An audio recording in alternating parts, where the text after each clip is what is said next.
a todos y a todas las personas presentes detrás de las cámaras. Lo primero de todo, deciros que esta sesión se está grabando y aquel que no quiera salir en la grabación o aquella persona que no quiera salir, que por favor apague la cámara. Bueno, vamos a empezar, me voy a presentar yo. Soy Elena Fernández Marcaida Goitia y soy la responsable de la Comisión de Mediación y Justicia Restaurativa, Psicología Forense del Colegio Oficial de Psicología de Vizcaya. Hoy vamos a celebrar el Día Europeo de la Mediación por 24 años consecutivos, que ya se va celebrando, y estoy acompañada por dos personas que son expertas en la materia, pero desde el punto de vista práctico, nada de teorías. Tenemos a Alfonso Álvarez Builla, magistrado, que ha estado en un juzgado mixto llevando temas de familia, al igual que otro tipo de temas como penal, y con el que tuve el placer de trabajar. Y luego a mi derecha, aunque no se le ve todavía, está Miguel Ángel Osma, que es también psicólogo y mediador de familia y mediador del Servicio de Mediación del Gobierno Vasco de Familia desde hace 25 años, lo cual ya nos dice la experiencia que tiene. Hoy vamos a intentar, voy a empezar por comentaros y hacer una breve introducción de cómo está la situación de la mediación a nivel estatal y en Euskadi.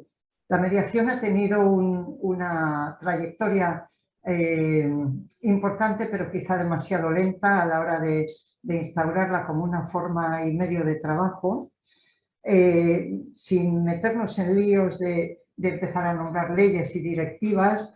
Un paso importante fue la directiva del año 2008 del Parlamento Europeo y el Consejo de la Unión Europea.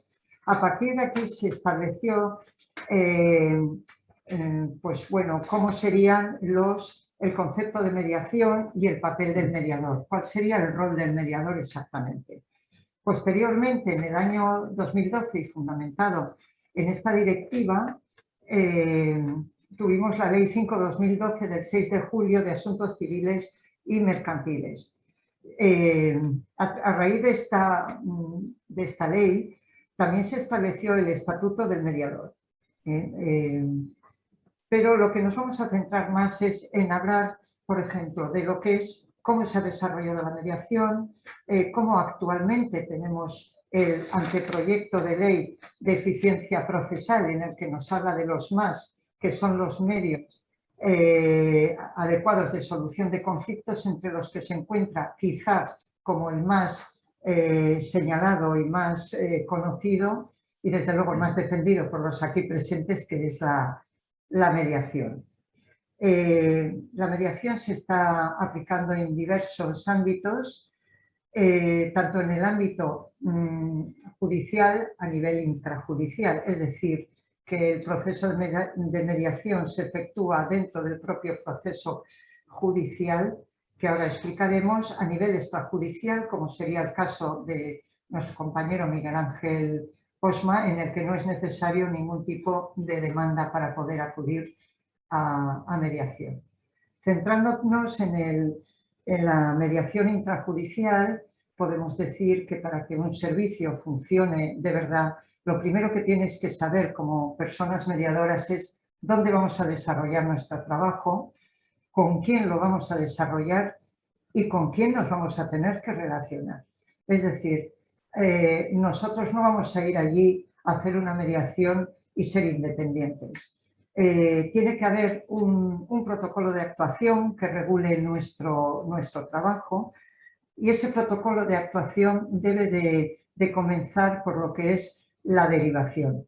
En nuestro caso, a diferencia, como veremos, del caso del Servicio de Mediación de Familia o Familiar del Gobierno Vasco, nosotros siempre la derivación de un asunto, podemos empezar un asunto porque hay un juez o magistrado que nos lo deriva, que considera bajo su criterio que puede ser susceptible de un proceso de mediación.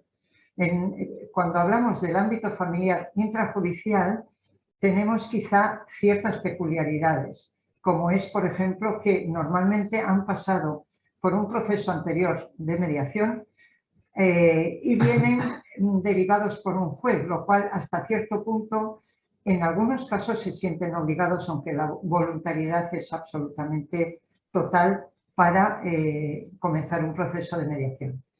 En el ámbito penal exactamente igual, en la jurisdicción penal la derivación es siempre efectuada por un juez y posteriormente la mediación, el proceso constituye como un paréntesis dentro de ese procedimiento. El paréntesis quiere decir que el trato va a ser entre la persona mediadora y los propios usuarios. No va a haber terceros o cuartos que intervengan. Indudablemente, si hay un letrado o letrados personados, los letrados deben de ser considerados en la mediación. No, hay muchas discusiones a nivel práctico. Yo, en mi opinión y por la experiencia, creo que el dar valor, importancia y de alguna manera hacer primero, sobre todo, que sea conocedor el letrado o letrada del asunto y de cómo va la mediación y que posteriormente, antes de la firma de cualquier acuerdo, pueda llegar a ver el acuerdo y que pueda asesorar a su cliente. No, aunque en el propio proceso a nivel presencial no esté el abogado, que incluso en un momento dado podría llegar a estar, sí que debe de estar, aunque sea periféricamente, presente. ¿Qué nos aporta la mediación a nivel intrajudicial? Pues una manera diferente de solucionar un conflicto, hacer que los propios usuarios sean los que efectúan su propia búsqueda de soluciones y sobre todo tanto en los casos de familia en los que pueden reanudar o por lo menos lograr un mínimo contacto o comunicación entre ellos, porque ya así todo van a seguir siendo padres toda la vida, y siempre hay una mayor satisfacción de las soluciones encontradas porque son propias, no son impuestas de ninguna de las maneras. Reduce mucho la agresividad y el enfrentamiento entre los propios progenitores y puede favorecer la toma de decisiones importantes a lo largo de la vida de los menores, porque de alguna manera siempre van a tener que ser una especie de familia, ¿no? El estar unidos por unos hijos, de alguna manera.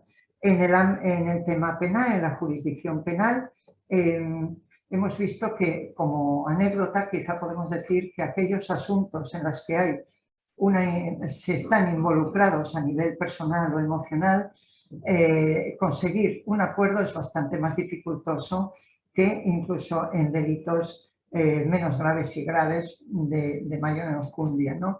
Un conflicto de vecinos o un conflicto familiar puede ser más difícil a la hora de trabajar, de establecer una comunicación entre ellos y de encontrar soluciones que cuando no hay relaciones personales previas al conflicto. Pero bueno, eso es, digamos, la naturaleza humana. Es importante que tengamos en cuenta que en una mediación intrajudicial las personas mediadoras van a tener relación o van a conocer al juez, la fiscalía, letrados, etcétera. Es decir, no es absolutamente independiente y tienes que acostumbrarte a que vas a trabajar dentro de un ámbito en el que tú eres un pequeño paréntesis dentro de un proceso. Ese paréntesis lo que tiene que dar es tranquilidad, seguridad al usuario y que lo vea como un ambiente diferente donde puede hablar y la confidencialidad se va a mantener. Aspecto muy importante, porque en caso de no llegar a acuerdo, pueden llegar a querer utilizar esa información que se ha obtenido dentro del proceso de mediación para utilizarlo en un posible juicio. Por lo tanto, el tema de la voluntariedad, la confidencialidad, no solo en el momento del proceso de mediación, sino posterior también, son fundamentales. Y desde luego lo que denominamos imparcialidad, que realmente, bueno, pues es una actitud profesional, pero bueno, siempre hay, creo que todo profesional debe de saber controlar esas experiencias personales que pueden influir a la hora de hacer una escucha activa de los usuarios. Yo creo que Bueno, con esto daros un poco una imagen de las diferencias, ¿no?, de la mediación intrajudicial. Siempre tiene que haber una demanda, en caso civil una denuncia, en el caso penal, si no, no podemos hacer ningún tipo de mediación intrajudicial.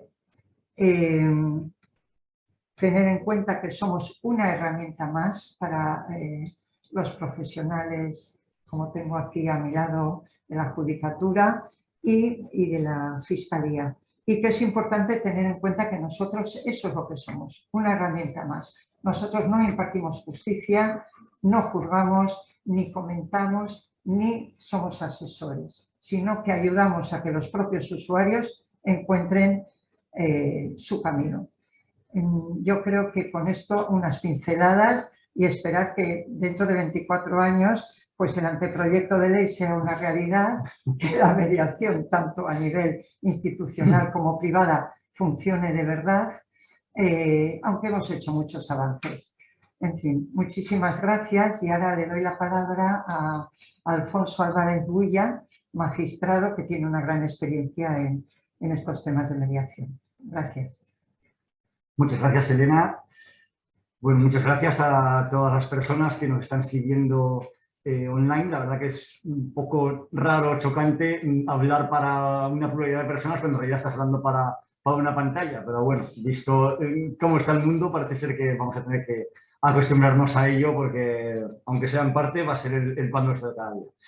Bueno, también quiero agradecer, como no, al Colegio Oficial de Psicología de Vizcaya que me haya invitado a esta jornada del Día Mundial de la Mediación, y a Elena, que fue la que ha propuesto mi presencia aquí al colegio, lo cual también le agradezco, que nos une, aparte de relación profesional, pues una gran amistad desde hace ya bastantes años.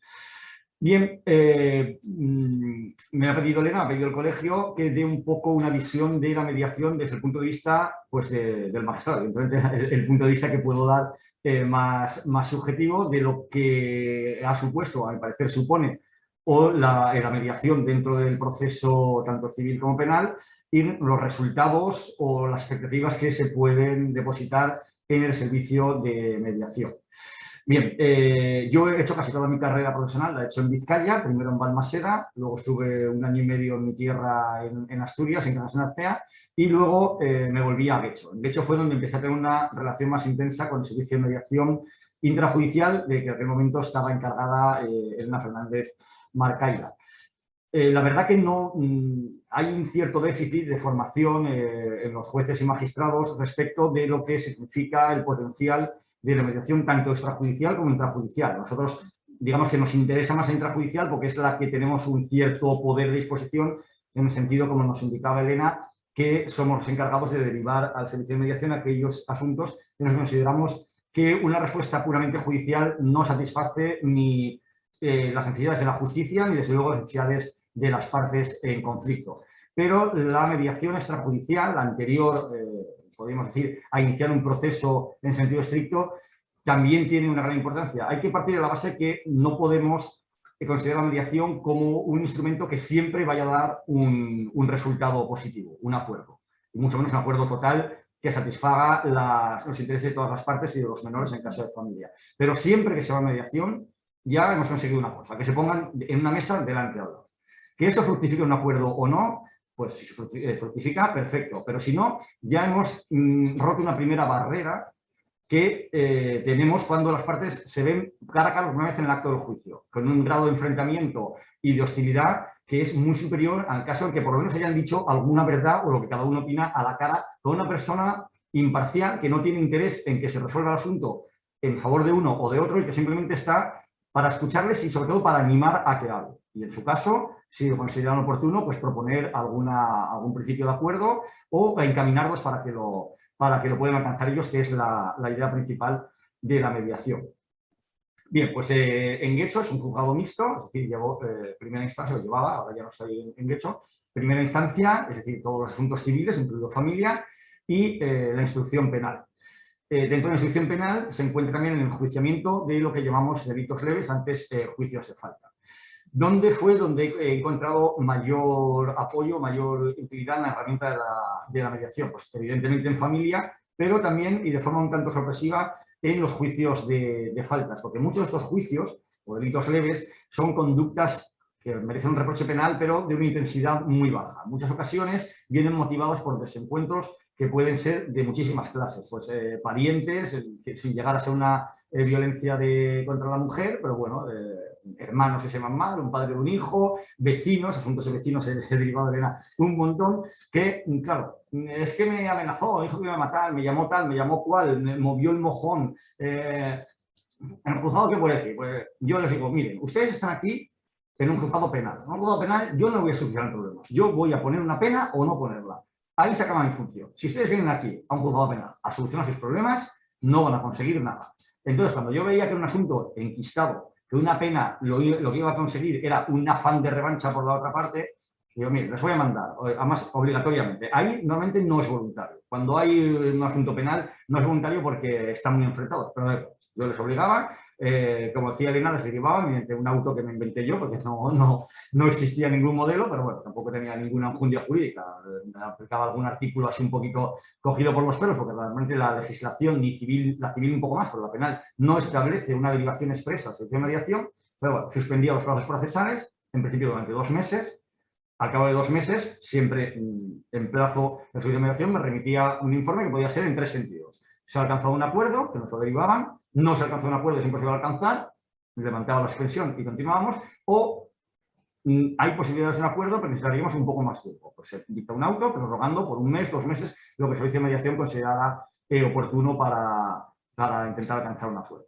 Es decir, que en la mayoría de los casos, por una mayoría abrumadora, hablo igual de un 80%, se conseguía un acuerdo, un compromiso. Muchas veces bastaba con que el uno pidiera disculpas a otro. Es una cosa que en un juicio penal no va a ocurrir, pero en un despacho con una persona que no es el juez, que le pueden decir las cosas sabiendo que de ahí no va a salir, sí que a lo mejor es más de, oye, pues si aquel día hubieras hecho esto, pues no estaríamos aquí. Bueno, pues mira, sí tienes razón. Aquel día no estuve yo como tenía que estar, se dan la mano y muchas veces no vuelven a aparecer por el juzgado. Eso es fundamental y aparte supone para la propia ciudadanía una mayor satisfacción, porque no se van pagando una multa que ni siquiera va a ser para la otra, porque muchas veces decía, pero usted quiere que le ponga una multa, pero ¿qué va a ser para mí? No, eso para el Estado. No, pues si va a ser para el Estado yo no quiero que le ponga una multa. Entonces, pues salen con la sensación de que por lo menos el asunto se ha arreglado. Esto en el ámbito penal. Yo ahora estoy en un juzgado de lo contencioso administrativo, pero llevo el refuerzo de un juzgado de familia desde hace casi 3 años. Entonces, en familia la situación es más delicada, porque ya son asuntos mucho más personales, y además en familia tenemos 2 vertientes, la vertiente personal, es decir, todo lo que se refiere a la custodia de los menores, a la potestad, las visitas, y luego la patrimonial, que es la fijación de una pensión, contribución a los gastos, atribución del domicilio familiar. Evidentemente, donde más hincapié va a hacer la mediación es en la parte personal, porque la parte patrimonial no deja de ser buscar facturas, buscar nóminas y ver un poco gastos de los menores y hacer un poco a tanto alzado una pensión. Ahí, pues bueno, digamos que la función es más judicial que otra cosa. Pero en lo personal, sí que es verdad que muchas veces las partes van a herir al otro cónyuge o a la otra parte de la pareja. No se pierden un poco la perspectiva, la visión y no ven qué es lo mejor en cada caso para el menor o los menores. En ese sentido, muchas veces el servicio de mediación lo que hace es enfrentarles con lo que hay, con la realidad. Y vamos a ver, pero tú estás metido en una espiral en la que no quieres salir, pero date cuenta de la postura de la otra persona, date cuenta de lo que quieren tus hijos, de lo que necesitan.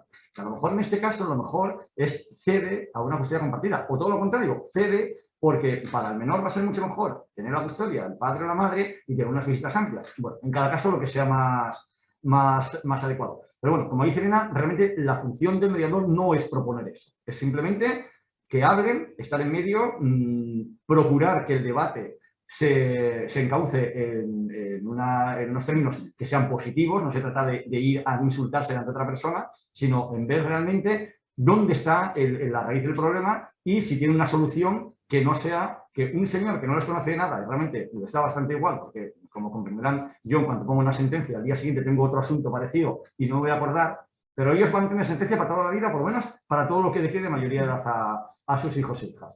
Con lo cual, será mucho mejor que ellos mismos, hablando, consigan llegar a una solución que sea mejor para los dos y sobre todo mejor para los menores, que el hecho de que un señor vestido con una especie de bata negra les diga lo que tienen que hacer y encima que no lo hagan, les ponen una multa.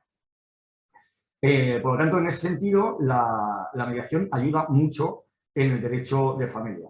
De todas formas, con Elena también hicimos algún experimento de derecho civil puro y duro, me acuerdo de algún préstamo entre particulares, bueno, una cuantía, creo que además eran 500 euros o 1.500 euros, no me acuerdo, pero no una cuantía muy elevada, pero bueno, no se ponían de acuerdo y al final, en el servicio de mediación, vinieron con un compromiso de que iba a pagar en 3 meses 500 euros cada mes.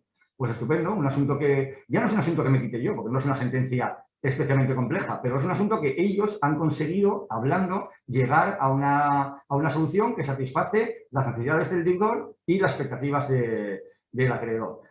En civil puro es más complicado porque muchas veces una de las partes pues puede ser un banco, una aseguradora, no hay una situación de igualdad en la que se pueda hacer una mediación efectiva. No es imposible tampoco, pero es mucho más complicado porque, bueno, todos sabemos que los bancos, aseguradoras, incluso la administración, dicen, no, esto es lo que es y ya está. Yo me agarro a la ley dice que tienes que pagar el día 34 del 31 del mes y no hay más. Pero bueno, intentonas hemos hecho, con aseguradoras alguna cosa ha salido, no muchas, pero bueno. Incluso en contencioso administrativo, es decir, aquellos procesos en los que una de las partes es siempre la administración, cualquier administración, local, autonómica, estatal, incluso colegios profesionales, como el Colegio de Psicología, pues estamos intentando trabajar, hacer un caldo de cultivo para una mediación en contencioso administrativo, que hay algunas parcelas en las que no es impensable que haya una mediación fructífera. Por ejemplo, en temas de funcionarios, de la misma forma que en derecho laboral hay una mediación obligatoria antes del juicio, pues no veo por qué no puede haber una mediación paralela o semejante en temas de funcionarios, porque realmente un funcionario no deja de ser un trabajador por cuenta ajena cuyo patrón es la administración. Es verdad que tiene mucha más protección y tiene unos matices distintos, pero en temas como, por ejemplo, permisos de paternidad o distribución de las horas o cuestiones de ese tipo, pues muchas veces a lo mejor el concejal delegado de personal y el funcionario o funcionaria con un mediador delante pueden llegar a un acuerdo que sea mucho más efectivo y más rápido, sobre todo, y eficaz que el que puede ser un juez de lo contencioso. Pero bueno, en ello estamos trabajando a ver si en los próximos meses podemos darle un empujón definitivo. Bueno, ¿qué más os podría comentar? Contra lo que puede parecer, realmente hay un sector de la judicatura bastante amplio que está muy implicado en la mediación a nivel tanto español como europeo. Hay un importante grupo de organización que es llamado la GEME, el Grupo Europeo por la Mediación, integrado por magistrados de toda magistradas de la Unión Europea. Hasta hace bien poco fue vicepresidenta una magistrada española, Lourdes Arastey, magistrada de la Sala de lo Social del Tribunal Supremo, que ahora, hay que decir con orgullo, que es la primera mujer magistrada que forma parte del Tribunal de Justicia de la Unión Europea, hace escasos meses. Bueno, yo la conozco personalmente, es una persona brillante y muy involucrada en temas de mediación y en temas de igualdad entre hombres y mujeres, y realmente una eminencia en su campo, que es el derecho laboral. Por lo tanto, si la mediación no está implantada con mayor amplitud, por así decirlo, no es un problema tanto de los jueces, siempre los hay reacios, eso está claro, no nos hemos engañado, los jueces somos cada uno de nuestro padre y nuestra madre, y tenemos pues la independencia o el criterio de cada uno considera que el suyo es el bueno y el resto no lo son. Como decía bien antes, a la naturaleza humana. Y en la abogacía, pues ocurre 3/4 de lo mismo.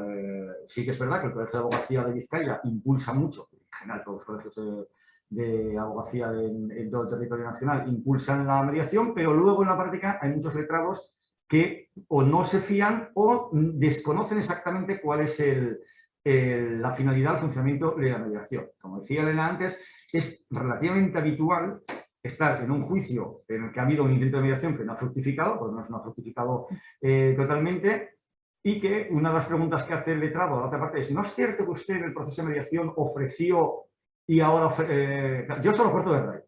Les digo, letrado, letrada, lo que pasa en mediación o en conciliación o en cualquier tipo de negociación, sea en un servicio de mediación o sea entre los letrados, si no fructifica, se queda ahí. Porque cuando uno está intentando evitar un pleito, transaccional, pues evidentemente está dispuesto a sacrificar algunas de sus expectativas con el fin de llegar a un acuerdo que debido al proceso judicial. Ahora, si eso no fructifica, al proceso judicial irá a por todo lo que considera que tiene derecho. Eso es lógico, es obvio y es lo natural. La transacción, el propio Código Civil, la define como un contrato por el cual cada una de las partes, digamos, cediendo en alguna cosa, llega a un acuerdo para que no tenga que ir al juez. Si no llega al acuerdo, delante del juez pedirán todo lo que consideren que tienen, a lo que tienen derecho.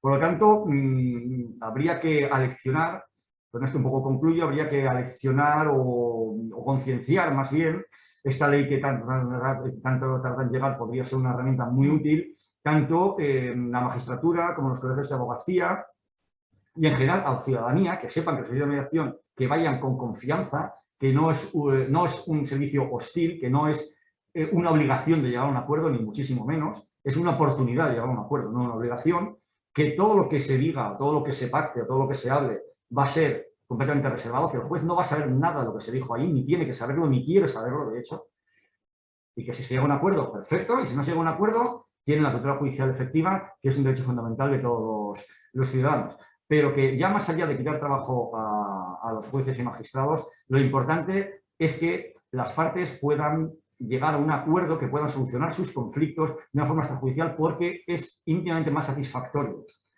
el llegar a un acuerdo que el que te impongan una solución. Evidentemente no siempre es posible, queda mucho por hacer, hace falta mucha más pedagogía en cuanto a las posibilidades que ofrece la mediación, pero yo creo que vamos por el buen camino. Desde luego la Unión Europea apuesta claramente por ello, tenemos esta directiva, tenemos proyectos de ley, tenemos comisiones de mediación tanto en el Consejo de Poder Judicial como en los colegios de abogacía, como en los colegios de psicología, incluso estoy seguro que en otros colegios, guardias sociales y otro tipo, también se trabaja en este aspecto porque no sé si es el futuro, pero debería serlo. Y desde luego en otros países de nuestro entorno, tanto la mediación como el arbitraje están mucho más implantado que en España, y en eso tenemos una asignatura pendiente que depende un poco de todos, el que en un plazo razonable de 5 años por lo menos se doble el número de asuntos que terminan antes de llegar al juzgado o que terminan una vez empezado el proceso, pero antes de llegar a una sentencia. Bueno, yo creo que he dado un speech bastante largo y bueno, yo por mi parte he expuesto un poquito mi opinión, mi posición, que espero que compartáis. Y lamento muchísimo no poder quedarme al coloquio que se va a abrir ahora, pero es día laborable y el juzgado el papel no espera. Ha sido un placer compartir con vosotros todas y vosotras todo este tipo todas estas apreciaciones. Como siempre, hablar con Elena y con Miguel. Y vuelvo a agradecer al colegio el haberme invitado a esta jornada. Pues muchas gracias, Alfonso. Ha dado otra visión, pero como veis, está muy concienciado con el tema de la mediación y eso es un apoyo. Ahora vamos a despedirle a Alfonso y darle las gracias por todo, porque siempre está dispuesto a echarnos una mano. No, la mano lo echéis vosotros, no es igual. Y pasamos a hablar con Miguel Ángel Osma, que es mi compañero psicólogo y también amigo desde hace muchos años.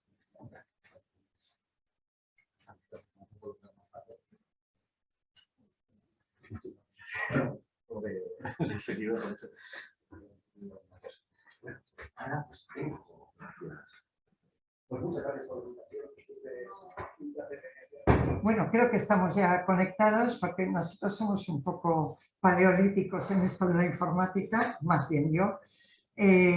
Os presento a Miguel Ángel Osma, también psicólogo, como casi todos los que estamos aquí presentes y no presentes, a través de la pantalla. Lleva 25 años, que se dice pronto, en la mediación familiar, en el servicio de mediación del Gobierno vasco, y el 8 de octubre les hicieron un homenaje conmemorativo y un homenaje a los que más tiempo llevaban, entre ellos, de mayor experiencia, Miguel Osma. Entonces le paso la palabra y vamos a ver qué nos cuenta. Bien, muy buenos días, Egunon. Obligado es dar las gracias, lógicamente, al Colegio de Psicología, al NOA, a Urchane, por supuesto a Elena y, aunque se ha marchado ya, a Alfonso, que para mí es un placer absoluto y además es una pata imprescindible en todo el mundo de la mediación, el papel de los operadores jurídicos, de los juristas, magistrados, jueces, fiscales, etcétera. Y además que son figuras profesionales que a veces me cuesta todavía entender por qué normalmente los psicólogos y psicólogas somos tan ajenos a ese mundo, incluso a nivel formativo, cada vez menos, pero tenemos cierta urticaria a la ley, a las leyes, a lo jurídico, a los reglamentos, a las normativas, y sin ellas realmente es muy complicado que pueda, en sociedades complejas como las nuestras, funcionar de un modo armónico, ¿no? Pero en cualquier caso es cierto que hay muchos magistrados que con su labor individual han impulsado y han generado no solo dinámicas, sino incluso estructuras favorecedoras de la mediación en nuestra sociedad. Igual inicialmente en ámbito más jurídico, pero eso luego, lógicamente, se ha ido trasladando a otros escenarios.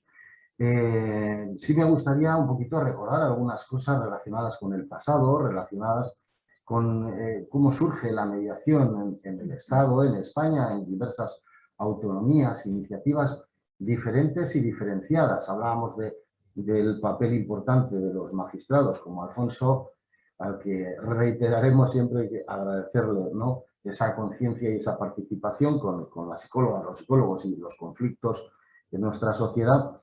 Y hubo, por ejemplo, en Barcelona un juzgado cuyo titular era Pascual Ortuño, un juez que tuvo una sensibilidad exquisita respecto de lo que sería la mediación, y junto con el psicólogo adscrito a los equipos psicosociales, Ignacio Bolaños, pues iniciaron un trabajo en los juzgados en Barcelona muy importante. En Madrid estamos hablando de hace casi 30 años, 20 y muchos años. En Madrid también hubo una experiencia bastante pionera por parte de una compañera del Colegio de Psicología de Madrid, Trinidad Bernal, que inició también un trabajo muy importante con ayuda del Ministerio de Asuntos Sociales. Bueno, a mí, si tenemos que hablar un poquito del pasado, sí me gustaría también dejar constancia, un pequeño recuerdo o agradecimiento a la labor que aquí en Euskadi, en Vizcaya y en Bilbao, y en este colegio en concreto hizo Serafín Martín, que fue un compañero nuestro, bueno, fue y es, pero ya está jubilado, que impulsó la mediación en nuestro entorno más cercano, en todos los sentidos, desde el colegio, a nivel formativo, con la administración, etcétera, etcétera, y realmente de un poco aquellos antecedentes nos hemos ido nutriendo todas y todos. Cuando empezamos a trabajar, como bien decía Elena, hace 25 años en un servicio público, ya existía la mediación, ya teníamos formación, experiencia, ya habíamos trasteado un poquito con sus rudimentos, pero sí es cierto que el hecho de que en nuestra comunidad autónoma la máxima institución gestora, como es el Gobierno vasco, se responsabilizara de gestionar, de promover y de poner en marcha un servicio de titularidad pública, pues fue un espaldarazo a la mediación a ámbito estatal espectacular. Realmente fue una iniciativa pionera en el Estado y no existía un precedente de un gobierno autónomo que es capaz o que se involucra y se responsabiliza a la hora de ofrecer un servicio público de acceso directo, gratuito, de acceso también voluntario a toda la ciudadanía para intentar resolver o al menos transformar conflictos familiares. ¿Conflictos familiares de qué carácter? Pues todos los conflictos familiares que pueden ser mediables, es decir, si eliminamos elementos o circunstancias o variables vinculadas a la violencia, a la incapacitación, etcétera, etcétera, casi todos los conflictos familiares inicialmente son mediables, pueden serlo. De modo que eso, bueno, pues fue generando, yo creo que también pues una dinámica muy positiva y que al final genera sinergias en todos los estamentos de la sociedad, colegios profesionales, universidades, ámbito asociativo, Y, por supuesto, el tercer sector, servicios especializados, etcétera, etcétera. En todo este tiempo hemos vivido muchas cosas y más que esperamos vivir, puesto que la vida es necesariamente eso, es evolución, es dinámica, pero puesto que hoy es 21 de enero, pues voy a recordar, a mí no me gusta mucho leer cuando estamos dando algún tipo de charla, pero permitidme, por favor, leeros lo que fue un poco el documento matriz de todos los desarrollos posteriores, solo un fragmento, no os voy a leer el documento entero, que es la R98, la recomendación número 98 de la Unión Europea al Consejo de Ministros respecto de la mediación familiar. Hablamos de 1998 y por lo tanto hoy cumple 24 años este hito. Mirad, además este documento, que es un documento que lo tenéis en internet, lo podéis, son 6 páginas, es un documento muy sencillo. A mí me encanta también por eso, por su brevedad. Muchas veces lo usamos en formación porque es tremendamente clarificador, ¿no? En su punto 7 dice, teniendo en cuenta los resultados de la búsqueda en lo concerniente al uso de la mediación y de las experiencias realizadas en este tema en distintos países, se evidencia que recurrir a la mediación puede, si llega el caso, me encanta la prudencia, primero, mejorar la comunicación entre los miembros de la familia. Segundo, reducir los conflictos entre las partes en litigio. Tercero, dar lugar a acuerdos amistosos, lo cual es fantástico. Los acuerdos es en tercer lugar, no el primero. No la obsesión por el acuerdo, sino el acuerdo como consecuencia de. 4, asegurar la continuidad de las relaciones personales entre padres e hijos. 5, reducir los costes económicos y sociales de la separación y del divorcio para los implicados y los Estados miembros, porque efectivamente los costes económicos y obviamente sociales son inmensos. Es decir, justicia es uno de las partidas más importantes de todos los impuestos de los ciudadanos, porque por desgracia nuestras sociedades, como decíamos antes, cada día son más complejas y cuanto más complejas son, normalmente generan más conflictividad. Y el último punto, reducir el tiempo necesario para la solución de los conflictos. Bueno, a mí me parece que está fantásticamente definido y aunque luego esto ha dado lugar a muchísimos otros desarrollos normativos y textos legales, me parece que no ha perdido ninguna vigencia ni ninguna de sus propiedades. A mí sí me gustaría exponer dos aspectos que son, a mi juicio, muy evidentes. Cuando la administración se responsabiliza de ofrecer servicios a la ciudadanía, a los ciudadanos y ciudadanas, servicios independientes, servicios profesionales, en ámbitos especialmente sensibles, como pueden ser el familiar, que es el que yo conozco, la respuesta de la ciudadanía es automática y absoluta. Como dato un tanto anecdótico, pues comentaros que recuerdo cuando se abrió el primer servicio de mediación familiar, que entonces fue de Consejería de Justicia, al cual el servicio ha viajado por diversos departamentos, ahora vuelve a estar en Justicia, en Igualdad, Justicia y Políticas Sociales, pero cuando se estaba dando la rueda de prensa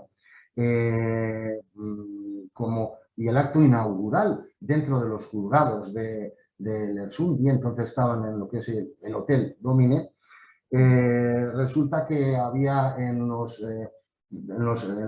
pie de página, vamos a decir, de los comentarios o de la televisión de TV, estaban ofreciendo el teléfono del servicio que se inauguraba. Un teléfono entonces gratuito, ahora no lo tenemos, pero bueno, creo que no es tan complicado el asunto.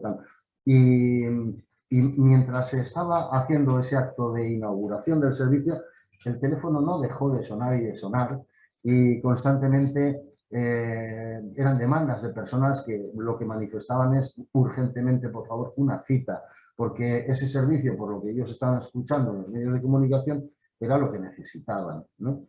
Entonces, bueno, la mediación tiene sus peculiaridades. Por un lado, como dice Faucher, la mediación tiene mucho de sociedad y poco de Estado. Entonces, es una disciplina, herramienta, función profesional, cosmovisión, que se mueve un poco siempre en tierras un poco de fronterizas, ¿no? Somos un poco mugalaris, todas las mediadoras y mediadores. Y una de esas tierras fronterizas es también precisamente eso, ¿no? El pivotar entre lo que sería algo absolutamente íntimo, privado, y algo más estructurado y más normativizado, ¿no? Entre, por ejemplo, el ámbito jurídico y el ámbito, pues, plenamente íntimo o familiar. A mí me ha encantado escuchar, ¿no?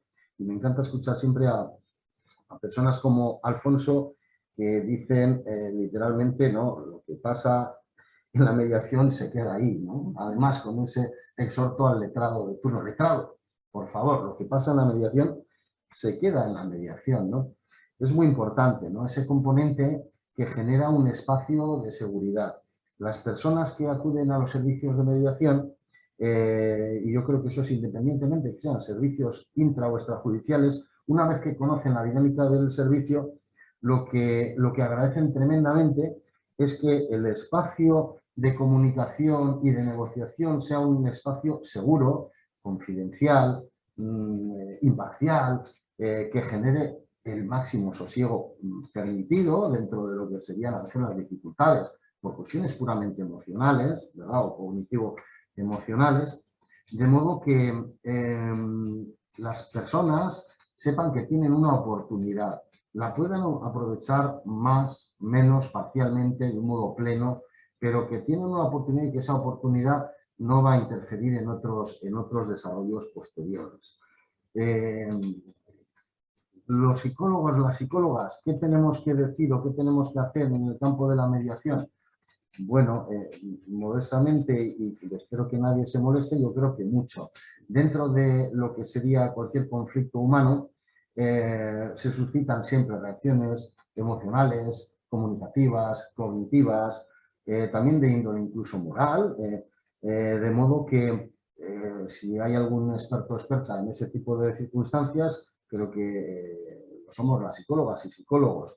De modo que casi en cualquier aspecto de conflictología, los psicólogos y psicólogas creo que sí podemos aportar mucho, aunque sí es cierto que la mediación en algunos ámbitos muy concretos o más técnicos, por ejemplo, en el ámbito económico, de empresa, etcétera, pues igual se nutre más de profesionales afines o profesionales de origen del ámbito, del escenario, del entorno en el cual se están generando esos conflictos. Pero en concreto, al menos en lo que yo más he trabajado fundamentalmente, que sería la mediación familiar, pues es obvio y es evidente que junto con educadores, junto con otros profesionales cercanos a nuestro perfil profesional, pues somos ciertamente de los profesionales más idóneos o competentes para entrar en este tipo de intervención. Me gustaría remarcar que la mediación bien entendida, y además creo que Alfonso también lo ha dejado manifiestamente clara, no debe de buscar obsesivamente el acuerdo. De hecho, incluso me gustó escuchar a un magistrado, un jurista muy prestigioso, Luis Aurelio González Martín, diciendo que la búsqueda del acuerdo en mediación es una patología, ¿no? Y además me gustó porque él es jurista, él es juez, pero me gustaba que se expresara en estos términos, ¿no? No sé si es una patología o no, pero es algo que tenemos que tener también mucho cuidado. ¿Por qué? Porque bajo mi punto de vista y el de otros compañeros y compañeras, no tenemos que olvidar el carácter terapéutico, pedagógico, transformativo que posee la mediación. Es decir, no solo se trata de que intenten tener un acuerdo expreso, puntual, redactado, palpable, ¿no? Desde lo físico, incluso en un documento o virtual, sino también que haya habido una ventilación emocional, que hayan podido desahogar ciertos ahogos que siempre están presentes, que hayan podido entender la preocupación, el dolor, el daño generado en la otra parte, que hayan entendido también que la herramienta más, bueno, yo creo que suprema de los seres humanos es el lenguaje, y en mediación también les ayudamos a que manejen ese lenguaje, a que algo tan sencillo como a que sean capaces de escucharse, ¿no? De hablar con un poquito de sosiego, de calma, de entender que la razón de la otra parte como mínimo puede ser tan válida o tan valiosa o acertada como mis propias razones. Por lo tanto, al final perseguir que si el conflicto se resuelve de un modo expreso y concreto, fantástico. Pero si no, al menos que se transforme, que no se generen los daños que habitualmente se generan y que no traigan como consecuencia pues bueno, pues como dirían algunos, ¿verdad? Algunos grandes gobernantes, los daños colaterales, ¿no? Y que sufran bombardeos las víctimas civiles, es decir, los menores o las personas mayores dependientes en conflictos igual de atención a ancianos, con trastornos, con trastornos degenerativos, con incapacitaciones, etcétera, ¿no? De modo que muchas veces sí podemos observar que los acuerdos son parciales y en alguna ocasión incluso, tal vez no se consiga que haya acuerdos expresos o explícitos, pero sí se consiguen acuerdos de qué es lo que no quieren hacer y qué es lo que no se va a hacer. Y solo eso ya va a generar, pues, digamos que unas consecuencias infinitamente menos lesivas para los intereses del sistema familiar. Bueno, yo creo que ya he hecho una exposición para animar a que las compañeras y compañeros puedan hacernos alguna matización o lo que ellos consideren o ellas. Muy bien. Tomando un poco la palabra y haciendo un resumen como técnica de mediación, hemos podido hoy, bueno, que hemos querido celebrar y resaltar que la mediación está ahí, que está viva, que cada vez evoluciona más, que tiene una larga trayectoria, quizá en muchas ocasiones desconocida para mucha gente, no es algo actual ni de unos años a esta parte. Podemos recalcar quizá de todo lo que hemos escuchado que los operadores jurídicos, en una gran cantidad de ellos, están implicados, han entendido y han conocido lo que es la mediación de una manera práctica, porque la han conocido dentro de su propio trabajo, no con una formación o información previa, lo cual que, bueno, es un poco triste por un lado, pero muy bueno por otro, porque lo han conocido in situ y han sabido lo que es. Personas como Alfonso Álvarez Bulla, que han dado lugar a que tenga un impulso a nivel intrajudicial, pero también extrajudicial con sus propias palabras, y demás magistrados y fiscalía, así como el actual presidente del TSJ del País Vasco, Iñaki Subijana, gran apoyo a nivel de justicia restaurativa y mediación. Quizá las ideas más claras que podemos sacar, tanto en un ámbito, tanto intrajudicial como extrajudicial, es que logramos o conseguimos o ayudamos a que se consiga, más bien lo diríamos así, que puedan sentarse a una mesa sin insultarse, que puedan hablarse, establecer y comenzar un diálogo. Y como decía Miguel Ángel y como decía también Alfonso, y estoy totalmente de acuerdo, aunque nosotros tengamos que exponer el número de expedientes llevados y la resolución que ha habido en cada uno de ellos, desde luego la influencia de la mediación es palpable y es demostrable cuando en momentos en que no se ha llegado a acuerdo, ese acuerdo que probablemente se hubiera podido alcanzar antes de entrar en juicio se hace efectivo, aunque no se firme en los servicios de mediación, por lo cual la influencia de la mediación es importante. Que debe de ser un lugar seguro, de confianza, donde se sientan tranquilos y todo aquello que digan es absolutamente de ellos y el mediador porque está presente. La no utilización de esos datos en la posibilidad de un juicio, que eso es algo que remarcamos muchísimo en el ámbito intrajudicial. Y desde luego que la mediación puede llegar a tener un carácter preventivo, sobre todo en temas penales también. El carácter preventivo se demuestra cuando observamos que personas que han estado en conflicto durante tiempo efectuando denuncias, dejan de hacerlas, dejan de denunciarse mutuamente. Han buscado otro canal de solución de conflictos. Y esperemos que el anteproyecto de ley de medidas de eficiencia procesal sea proyecto, se apruebe y sea absolutamente efectivo como uno de los uno de los medios de solución de conflictos, y que la mediación encuentre su sitio. Para ello también es importante, y no debemos de olvidar, la formación. La formación es fundamental en los mediadores, como en cualquier profesional, pero en las personas mediadoras que estamos todavía encajándonos y buscando nuestro sitio, el tener una buena formación es fundamental.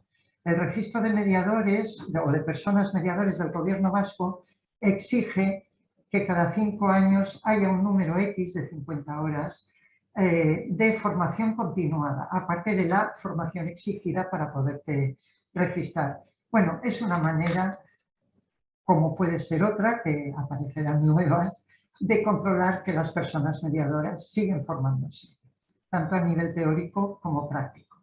Y bueno, ya hecho el resumen, que me deja muchas cosas seguro, me ha parecido estupenda la historia que ha comentado Miguel Ángel, el retroceder y saber de cómo estamos aquí, porque pues es muy interesante y estamos dispuestos a ver qué os podemos comentar y contestar. Muchas gracias por haber estado ahí, sobre todo.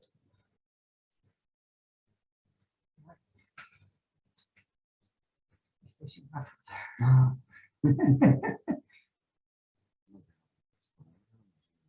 Muy bien explicado y agradecidos este día. Vamos a hacer preguntas o cuestiones a través del chat. Vale.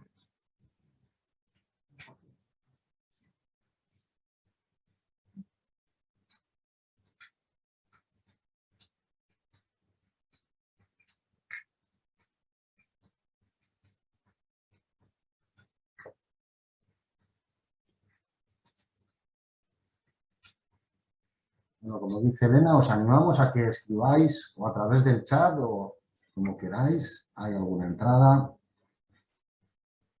Como fue hace 25 años, se trabajó en la mediación, que fue el detonante.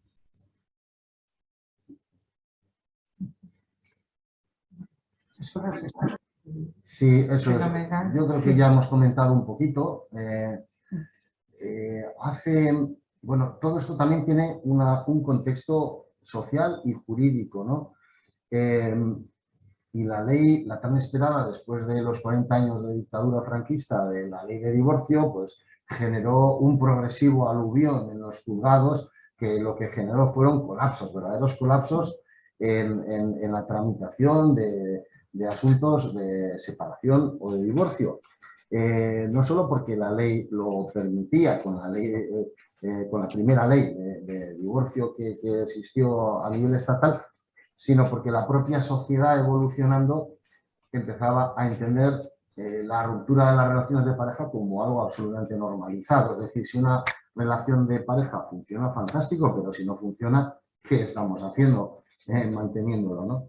Entonces, uno de los detonantes a la hora de poder explicar ese impulso que dio en Euskadi el gobierno vasco a la mediación tiene que ver con la saturación de los propios órganos judiciales de los procesos de familia, especialmente de los procesos contenciosos.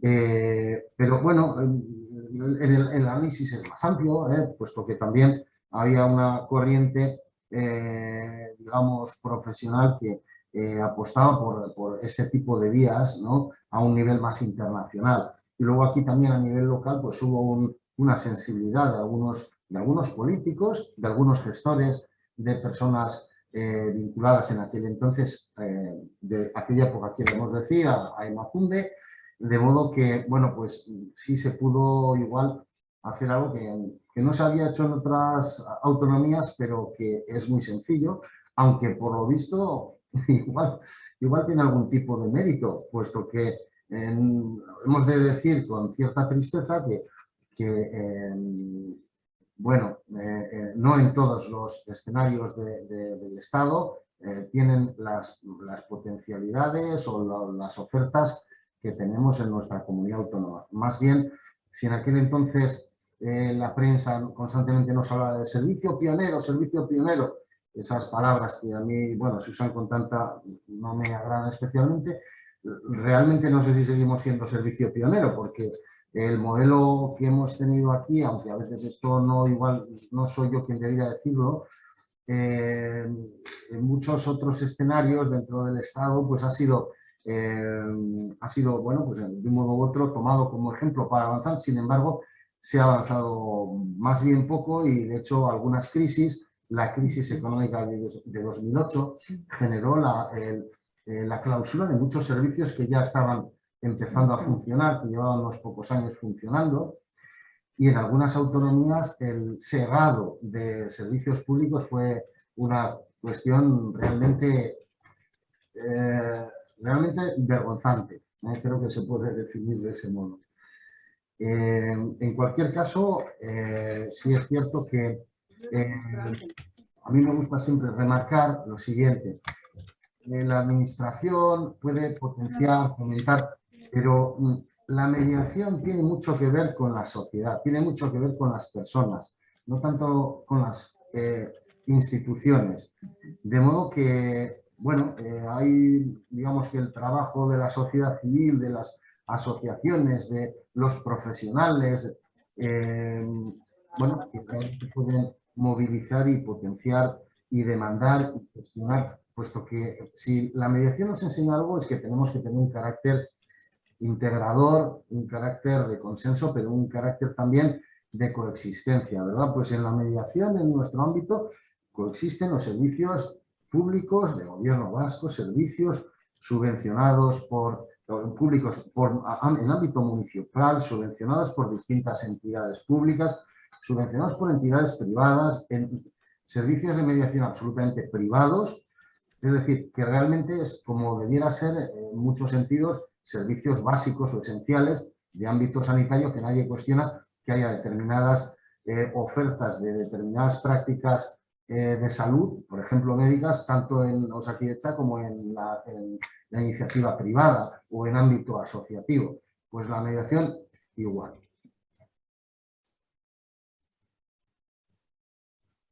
Bueno, daros las gracias, a ver, Virginia y gente que está agradeciendo la celebración del día de hoy. Daros las gracias por haber estado ahí y por seguir estando.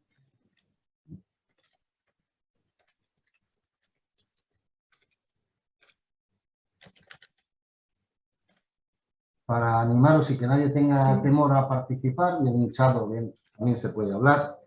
Os voy a leer, aunque no hace falta ni leerlo, pero os voy a leer una definición fantástica de mediación de Leonard Marlowe, que dice lo siguiente: la mediación consiste en un procedimiento imperfecto que emplea a una tercera persona imperfecta para ayudar a dos personas imperfectas a construir un acuerdo imperfecto en un mundo imperfecto, ¿no? Entonces, bueno, aparte de un tanto divertida la definición, yo creo que tiene de interesante el recordarnos que las cosas posiblemente para bien no son perfectas, la mediación tampoco lo es, ni los profesionales que trabajamos en ella, ni las personas, etc.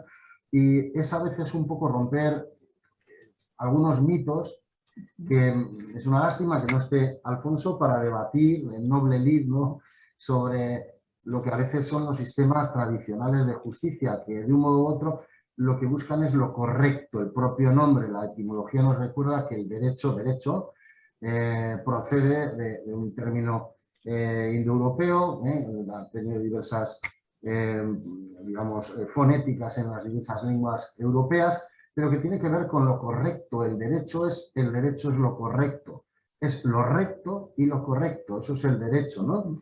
Entonces, en mediación no hay corrección más que las normas deontológicas, las normas de buen hacer y de respeto básicos. No hay líneas preconcebidas, resultados finales prefijados. de modo que se mueve todo en base a dinámicas mucho más a veces intuitivas, emocionales y sobre todo individuales. Entendemos y compartimos que las situaciones humanas en las cuales hay bienestar y aspectos cercanos a lo que sería ese concepto filosófico tan deslizante, la felicidad, normalmente suele reunir variables semejantes en los distintos ámbitos culturales, pero la infelicidad o la conflictividad, el malestar o la patología, eso es siempre individual, peculiar, diferenciado, y cada uno tiene su propio sentido y hay que descubrirlo, ¿no? Y hay que intentar entenderlo así para entenderlo de un modo respetuoso. De modo que, bueno, pues se da también de nuevo esa paradoja, ¿no? Que la mediación siempre entiende todas sus intervenciones, sus procesos como algo absolutamente con singularidad y no le resta potencial, pero supone pues un esfuerzo a veces extra de los profesionales. Sí, porque un poco no hemos comentado, hemos hablado de cuáles son las funciones de las personas mediadoras, cuál es nuestro papel, qué es lo que queremos conseguir, cuáles son los objetivos, y no hablamos de acuerdos, pero no hablamos del perfil del mediador. Las personas mediadoras, aparte de una gran formación como cualquier otra profesión, que al fin y al cabo no deja de ser una profesión con una opción laboral, que también lo debemos de ver desde el punto de vista absolutamente práctico, el perfil del mediador, aparte de la gran formación, tiene que ser una persona capaz de no juzgar, capaz de tener una capacidad grande de escucha activa, de ser capaz de dirigir y redirigir situaciones emocionales conflictivas que se dan dentro de un proceso de mediación, de hacer que el espacio sea seguro, como hemos dicho varias veces, y de incluso tener ciertas armas personales, como tener en un momento dado hasta sentido del humor para poder redirigir una situación que se está enquistando y que está dando vueltas y empieza a ser un bucle. Yo creo que el perfil del mediador es importantísimo y para eso la importancia es el poder hacer todas las mediaciones posibles. Cada mediación es diferente. Cuando tú estás trabajando en un servicio, ¿verdad, Miguel? Sales de una mediación, a pesar de esa llamada imparcialidad, sales con una carga y debes de despejarte porque normalmente tienes citada otra mediación. Debe de haber, es conveniente, unos minutos, un tiempo de descarga, de limpieza personal para volver a entrar y ser tú como persona mediadora la que se adapte a los nuevos usuarios que tengas delante y a su conflicto. Es importante el perfil del mediador muchísimo y se va, se va haciendo con el tiempo. Luego ha comentado también Miguel el tema de nuestra influencia como profesionales de la psicología en determinados aspectos y en determinados ámbitos y jurisdicciones en las que se aplica la mediación. Es verdad que en temas, por ejemplo, en los que hay una parte económica, pues quizá podamos necesitar la ayuda de un comediador con otro origen de profesión. Es verdad que creo que dentro de nuestra formación es importante, si vamos a trabajar en temas penales, en temas en los que se incluyen estafas o delitos monetarios, etcétera, etcétera, debemos de tener también ahí una formación. Y si vas a trabajar en ese tipo de jurisdicciones, saber cuáles son las penas de cárcel, cuáles son las eximentes atenuantes, qué es lo que consiguen con un acuerdo, qué no. Nuestra formación tiene que ir todavía más allá, e incluso cuando estás llevando un tema de familia en el que se está hablando de temas económicos de importancia. Si no, la comediación es un gran sistema para poder llevar adelante una mediación. Y perdonadme que con respecto a la voluntariedad que hablabais, la voluntariedad siempre permanece como uno de los fundamentos. Otra cosa es que al derivarte o al pedirte que pases por un proceso de mediación, te da la oportunidad de utilizarlo, pero no te obliga a tener que que seguirlo ni participar en él. Yo creo que a los mediadores que llevamos años, esto nos ha hecho tener que adaptarnos a ¿verdad? A lo que es la voluntariedad. ¿Dónde está la voluntariedad? El que tengas que ir a un proceso de mediación no implica ni influye en un proceso judicial posterior el que tú participes o no, sino que te dan la oportunidad de conocerlo y te informan en esa sesión informativa de lo que es y de lo que significa entrar en un proceso de mediación. Pero desde luego tienes razón que la voluntariedad debe de respetarse como los demás fundamentos de un proceso de mediación. Lo mismo que incluso en campos de tal índole como el campo penal, Sí. una persona no está obligada a declarar contra sí mismo. Exacto. ¿Cómo va a estar una persona obligada a mediar? Realmente, digamos que no es algo que es contrario un poco al sentido jurídico y al sentido común. Pero sí es cierto que en la medida en que se va avanzando en la legislación, la normatividad de la mediación, pues esa primera sesión, intentando garantizar, fomentar, avalar el interés superior del menor, por ejemplo, pues parece que va a ser antes o después algo habitual, un cierto carácter de obligatoriedad respecto a lo informativo, solo respecto a lo informativo. Y en cualquier caso sí me gustaría aportar un comentario breve sobre un estudio que se hizo hace tiempo en varios estados de Estados Unidos. A mí me lo comentó Thelma Batz, una mediadora que trabaja especialmente en la costa oeste, en Tucson, en Arizona, California, toda esa zona, y que tenía relación con la influencia que podía generar en las personas ese carácter de obligatoriedad en algún momento o ningún tipo de carácter de obligatoriedad, voluntariedad plena. Y porque en principio a las mediadoras y mediadores no nos suele gustar nada eso de que nadie venga obligatoriamente, ¿no? Sin embargo, el estudio, un poquito las conclusiones que aportó son de que superado un poco esa primera sesión en la cual digamos que puede haber un cierto nivel coercitivo de tengo que ir aquí porque me lo ha orientado, dictaminado, exhortado, etcétera, el juzgado, el juez, etcétera. Luego, el avance, el éxito, el cómo se resolvía o se transformaba esa situación familiar concreta, respondía más a otras variables como la composición del equipo, la formación, los medios que tenían, es decir, a 3 o 4 variables en las cuales esa variable de primera cita un tanto coercitiva perdía peso casi según se había producido. Yo creo que eso en el juzgado, Sí. Elena lo ha podido comprobar. Sí, porque tiene razón Miguel, en el juzgado, por ejemplo, simplemente el que te derive el juez, ellos piensan que es obligatorio o que debes de ir o que va a influir el que vayas o no.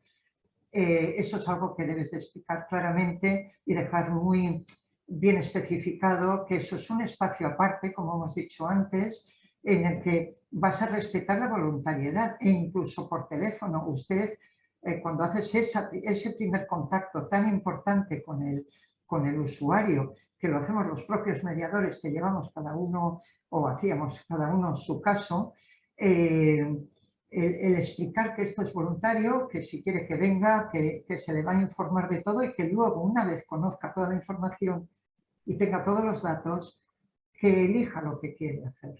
Y es verdad que es fundamental el tema de la voluntariedad. Nadie puede venir obligado, pero sí que quizá ahora dándole un poco la vuelta y desde un punto de vista práctico, también es bueno que conozcan lo que existe, ¿no? Es decir, no, dada la poca difusión que a nivel de la población tiene lo que es la mediación y su utilidad, quizá es una manera de que se conozca y se reconozca la mediación, que puede tener un punto de difusión y de conocimiento a nivel de población, pero no implica nada más. No puede nadie venir obligado, como ha dicho Miguel Ángel, ni a declarar contra sí mismo, ni a participar en un proceso de mediación. No respetaríamos ningún derecho fundamental con eso. Y cambiando de tema, no sé, ¿te quieras decir algo? No, en todo caso... Estábamos aquí leyendo, que estoy sin gafas y me cuesta muchísimo. Sí, bueno, dice una compañera sobre cómo intentar buscar opciones laborales o participar. Yo creo que lo primero que hay que hacer, como antes ha indicado Elena, aquellas personas que os guste lo que puede ser la práctica de la mediación, primero tener una formación que os pueda acreditar como mediadores o mediadoras en el registro de mediadores y mediadoras, de personas mediadores profesionales del gobierno vasco. Eso significa, bueno, pues una inversión de un tiempo y un dinero, pero que obviamente vivimos en una sociedad especializada y lógicamente quien tenga interés tiene que hacer esa inversión. Yo creo que la formación como psicólogo, como psicóloga, nos habilita mucho, pero no suficientemente. Sí. Hace falta un plus que, bueno, pues es adquirible a través de ese esfuerzo que supone lo formativo, y una vez que se tenga esa formación, pues sí es cierto que muchas veces las mediadoras y mediadores trabajamos en comediación, en equipos interdisciplinares. Entonces, yo, por ejemplo, cuando doy formación siempre digo lo mismo a las alumnas y a los alumnos: intentar buscar empatía, sintonías y asociaros. Es decir, si os lleváis bien y encima tenéis distinta formación profesional, experiencia, edad, distinto sexo, distinto género, fantástico para que podáis crear algo. Y luego, como preguntaba un poco una compañera, ¿no? Pues incluso venderlo. Es decir, ¿venderlo cómo? Pues algo que las psicólogas y psicólogos nunca hemos sabido hacer. Vendernos, Sí, ¿no? O vender proyectos. Igual no hay que vendernos nosotros, pero sí nuestros proyectos, nuestro esfuerzo, ¿no? Y eso a veces se puede hacer, yo siempre digo, de un modo muy práctico y sencillo, con un pequeño programa. No tiene que ser un dossier de 200 páginas, una tesina, un TFG, un TFM, no, puede ser algo muy sencillo y que se intente trasladar a distintas entidades, públicas o privadas incluso también, porque hay empresas que tienen exenciones fiscales y que promueven. De hecho, no hemos comentado, pero una de las primerísimas experiencias de mediación familiar en España se dio en Cataluña a través de la fundación La Caixa. La Caixa ya sabemos todos lo que es una entidad financiera. Es decir, que aquí La Caixa tiene también sucursales y hay otras entidades financieras, pues igual más enraizadas en nuestra tierra, en nuestro entorno, y eso lo que requiere es que 2 o 3 personas con formación acreditadas elaboren un proyecto y lo intenten vender a cualquier entidad pública, privada, semipública, etcétera. Y obviamente, por supuesto, claro, intentar elaborar también algo concreto, es decir, a quien le interese más el ámbito educativo, anda que no hay conflictos en el ámbito educativo, ¿verdad? En enseñanza, sobre todo medias, o el ámbito vecinal, comunitario, intercultural. Realmente la mediación, un poquito en base a la formación que se adquiere, luego intervención o plasmación en diversos escenarios es bastante asimilable, porque son el 80% de aspectos comunes. Entonces, bueno, pues animaros, y de todas formas, pues voy a hablar por Elena, pero si alguien tiene alguna necesidad concreta de información, contactar con el Colegio de Psicología con posterioridad, con Elena o yo también, no tengo ningún problema si hay alguna inquietud en intentar dar alguna respuesta. Y que un poco como ha comentado Miguel, donde hay un conflicto, puede haber la posibilidad de un proceso de mediación. No solo están los ámbitos jurídicos y extrajudiciales, no solo familia o solo penal, o solo también hay, pues lo que hemos dicho, comunidades de vecinos, incluso a nivel deportivo se han hecho mediaciones a nivel medioambiental entre un pueblo y una fábrica que contaminaba el pueblo. Parece mentira, pero se han hecho, y se hizo un proceso de mediación que fue absolutamente válido, que luego tuvimos que involucrar al gobierno vasco por el tema de la medida de las emisiones, etcétera, etcétera, pero realmente el acuerdo fue entre ellos. Pero como ha dicho Miguel Ángel, y os reitero yo también, hay que empezar por el principio, y el principio es poder estar en ese registro de mediadores como acreditación a tu formación como persona mediadora.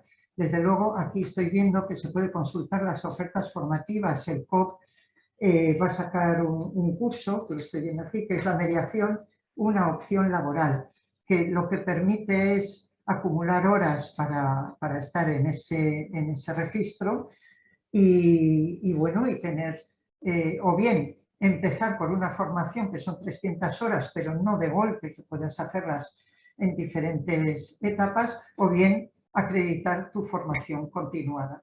Y eso sí es importante que lo hagamos. Y es verdad que dentro de estos grupos de alumnos que vienen a los cursos, se hacen sinergias y se hacen cantidad de asocias, etcétera, etcétera. Y yo puedo dar fe de ello tranquilamente y además con un éxito total a nivel personal y a nivel laboral. Es interesante, desde luego, y es una manera también de conocer el mundo de la mediación, no solo desde fuera, sino desde dentro a través de las ofertas formativas. Y bueno, sin ánimo de convertirme o trasladarme a la mercadotecnia, al merchandising, etcétera, etcétera, pero yo insisto en que, yo nunca he sabido venderme, pero insisto en que es importante que cuando hay un proyecto bueno se le ponga un papel de regalo, un gafe y se le intente hacer atractivo. Y es que me viene a la mente, hablamos eso de hace muchos años, espero que nadie, creo que guipuzcoano se pueda sentir aludido, pero una entidad que se creó para intervenir, no sé lo que ocurrió, creo que no tuvo mucho desarrollo, pero en conflictos medioambientales, es decir, en conflictos medioambientales significa que ahí donde hay un parque natural o donde hay una zona de conservación intermedia entre el máximo grado de protección o una empresa contaminante y una mancomunidad, unos la vecinos construcción de un tanatorio, aunque os parezca no, mentira. todo, Sí, todo. sí, El sí, ámbito medioambiental es impresionante, impactante. Sí. Pues se creó hace muchos años algo que se definió algo así como Corte Internacional para la mediación y el arbitraje en conflictos medioambientales. Y tenía su sede, no recuerdo si en Irún o en Hondarribia, ¿no? Pero realmente eran muy pocas personas, sobre todo cercanos al campo medioambiental, biólogos, etcétera, que tenían formación en mediación y que, entre otras cosas, seguro que gestaron también pues, una pequeña entidad profesional para abordar conflictos medioambientales. Y cualquiera, si leemos Corte Internacional de Mediación y Arbitraje en Conflictos Medioambientales, como poco nos vamos quedando pequeñitos. Y realmente, a veces lo que tenemos que hacer también es decir, bueno, si detecto conflictos, si tengo la formación, si he creado un equipo y tengo unos colaboradores, ¿por qué no vamos a poner un sello o un rótulo elegante? Sí. Pues es que un proceso de mediación también implica imaginación y la mediación en general implica imaginación y creatividad. Por eso nunca dos mediaciones son iguales, aunque el conflicto aparentemente sea el mismo, ¿no? Y eso nos aporta también a las personas mediadoras, bueno, mucha motivación.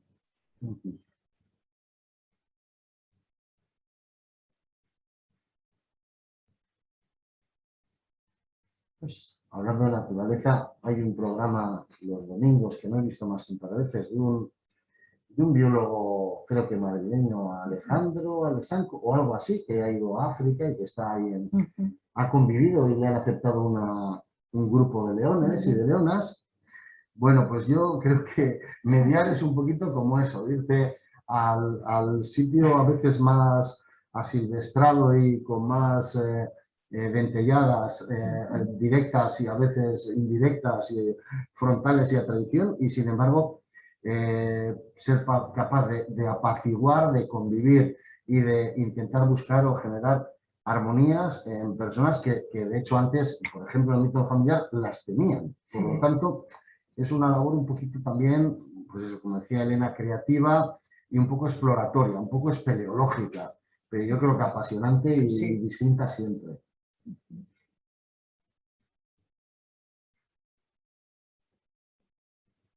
Gracias a todos los que nos habéis dado las gracias y a todos los que habéis estado, las personas que habéis estado aquí. Es muy duro lo de hablar con una pantalla, la verdad que no es verdad, porque vosotros o vosotras nos veis, pero nosotras no vemos, o nosotros no vemos nada. Entonces es un poco difícil, pero os agradecemos mucho el haber estado ahí y creo que vamos a dar por finalizada ya la jornada. Cualquier cosa que queráis, estamos los dos aquí e incluso Alfonso. Pues nada, muchas gracias a todos. Eskerrik asko. Eskerrik asko.